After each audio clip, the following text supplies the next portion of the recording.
Hello, welcome back to my YouTube channel. ನನ್ನ ಹೆಸರು doctor Vedavathi. So ಇವತ್ತು ನಾನು ಟೈಪ್ಸ್ ಆಫ್ ಹೆಡ್ಏಕ್ ಹೇಳ್ತಿದ್ದೀನಿ. Tension headache, migraine, cluster headache, ಆಮೇಲೆ post traumatic headache, medication over use headache ಅಂತಲೇ ಹೇಳ್ಬೋದು, ಸೈನಸ್ ಹೆಡ್ಏಕ್ ಅಂತಲೇ ಹೇಳ್ಬೋದು. ಈ ಪಿಕ್ಚರಲ್ಲಿ ತೋರಿಸೋ ಥರ ಹೆಡ್ಏಕ್ಸ್ ಇರುತ್ತೆ, ತಲೆನೋವು ಈ ಥರ ಇರುತ್ತೆ. ಸೊ ನಾರ್ಮಲಿ ಹೋಮ್ ರೆಮಿಡಿ ಏನು ಹೇಳ್ಬೋದು ತಲೆನೋವಿಗೆ ಅಂತಂದರೆ, ಫಸ್ಟು ರೆಸ್ಟ್ ಮಾಡಬೇಕು. ಆಮೇಲೆ ಏನರ ಲೈಟಿಗೆ ಆಗಲಿ ಇದಾಗಲಿ ತಲೆನೋವಿದ್ದಾಗ, ನಾರ್ಮಲಾಗಿ ಸ್ಪೆಷಲಿ ನೈಟ್ ಇದ್ದಾಗ ಲೈಟ್ ಹಚ್ಕೊಂಡು ಮನ್ಕೋಬಾರ್ದು.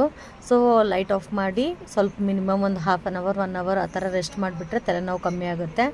ಆಮೇಲೆ ಜಾಸ್ತಿ ಡಿಹೈಡ್ರೇಷನ್ ಆದಾಗೂ ತಲೆನೋವು ಆಗುತ್ತೆ. ಸೊ ಆವಾಗೂ ನೀವು ನೀರು ಕುಡಿದ್ರೆ ಅದು ಕೂಡ one of the home medication ಅಂತಲೇ ಹೇಳ್ಬೋದು, ತಲೆನೋವು ಕಮ್ಮಿ ಆಗಿಬಿಡುತ್ತೆ.